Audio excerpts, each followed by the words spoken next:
Sometimes it's fun to dig around as you never know what you might find. Like these life hack inserts that were printed over 100 years ago in 1916. Now we've got about 100 of these, but wanted to test out some of our favorites and see if they're still useful today. So as they said back in 1916, quit your crabbing and let's get to scabbing. First off is a tip about removing long, troublesome nails. It says, it's often difficult to pull out a long nail from wood into which it's been driven.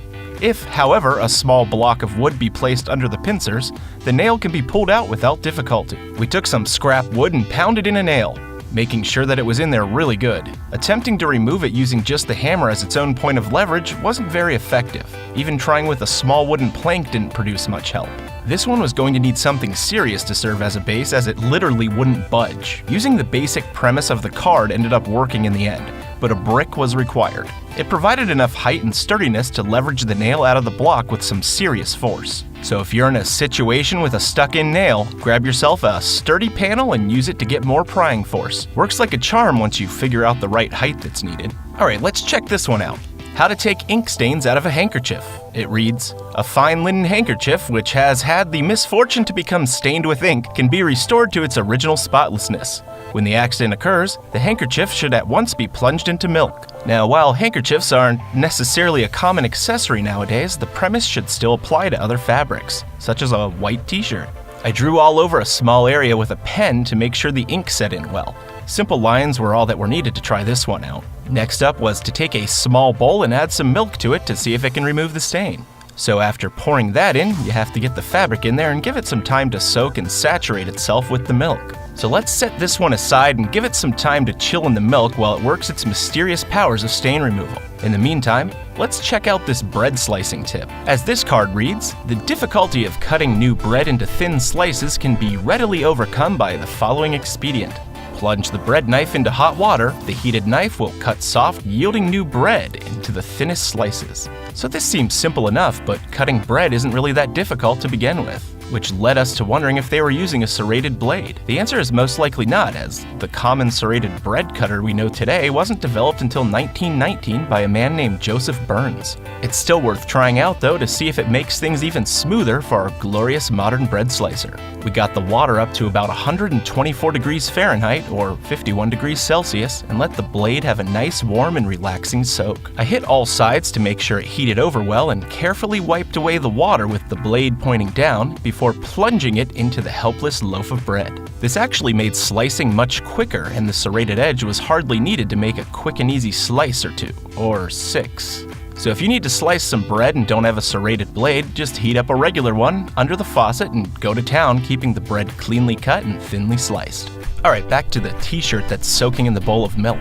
After about 20 minutes or so, the shirt was removed and it was clear that the ink was still fairly ingrained into the fabric. But you can never really get rid of a stain without a little scrubbing, so this shouldn't be any different. With a coarse sponge, I rubbed the ink stains fairly hard until the ink seemingly bulked up with the fat in the milk and started to release from the t-shirt. If you look closely, you can see little particles rubbing out. While this didn't fully remove the ink stain, it did do a good job of getting it to a much more reasonable level than before. So that being said, if you're really in a pinch or just want to avoid harsh chemicals, try a little milk mixed with some elbow grease and water. Now this is one of my favorites, cleaning your boots with a lemon.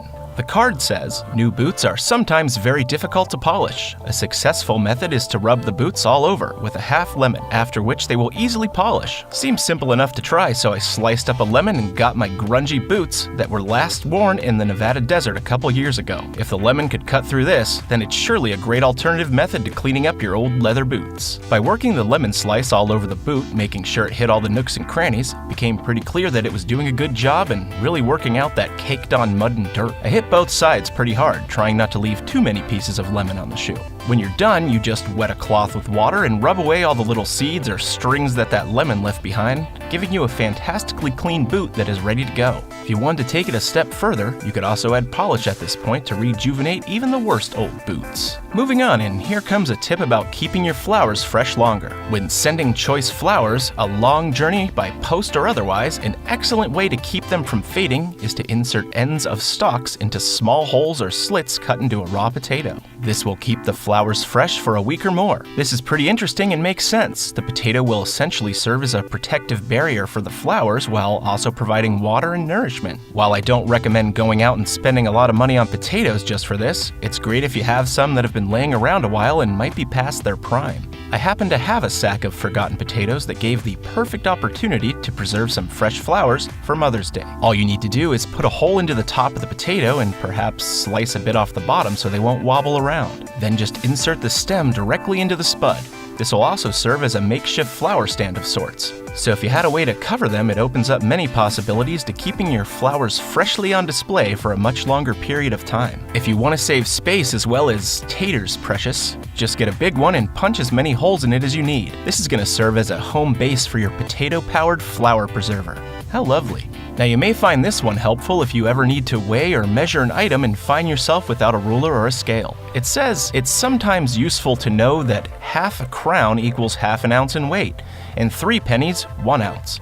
A half penny measures 1 inch in diameter, half crown an inch and a quarter, and a 6pence 3/4 of an inch in diameter. Given that the material used in coins has changed since 1916, we had to find another way to figure out the weight of various items. The most all-around efficient way was to use quarters. As you can see, a single modern quarter weighs 2/10 of an ounce. So if you stack 5 of them together, and you have yourself almost a perfect ounce. So that means that 80 quarters equals a pound, and more importantly, that 1,680 quarters perfectly equals a lovely Watson slightly before dinner. How many quarters do you weigh?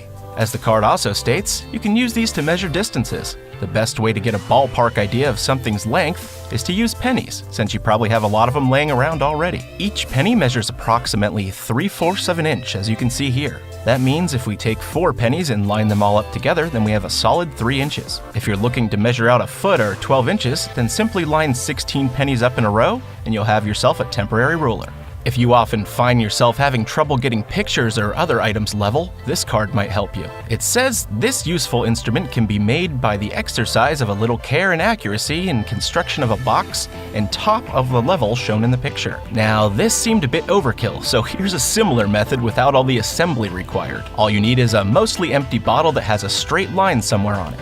We're going to use the label itself as the straight line. Just get the liquid down to a point where it sits below the edge and put it on a flat surface such as the top of a picture frame or whatever you need to level. Once you have the liquid sitting flush along the edge, you are now at a perfectly level position and can rest assured knowing that your wall art is no longer crooked. Finally, how about cooling down a drink quickly without using ice? If no ice is available for cooling wine, a good method is to wrap the bottle in flannel and place it in a crock beneath the cold water tap. While there wasn't any wine available, or flannel for that matter, we decided to go with a bottle of soda to cool down. To get an accurate result, some temperature readings were taken. This soda was sitting around 73 degrees. Next, just grab a kitchen towel and wrap it around the bottle as many times as possible until it's sitting snugly. This will serve as an insulator to keep the cold in. Just place the wrapped bottle into a bowl and turn on the cold water tap. Let the faucet run on low for at least a few minutes, or go with the suggested 10 as the card stated. This works surprisingly well, dropping the temperature more than 10 degrees in a relatively short period of time. Obviously, the colder your tap water is, the better, but if you're really craving a cold beverage on the quickness, then bottoms up and enjoy. Thank you so much for watching. You won't want to miss what we have coming next, so be sure to hit that subscribe button and turn on those notifications to join our notification squad. We'll see you soon with more interesting tips, tricks, and various other entertaining tidbits to keep your brain sharp.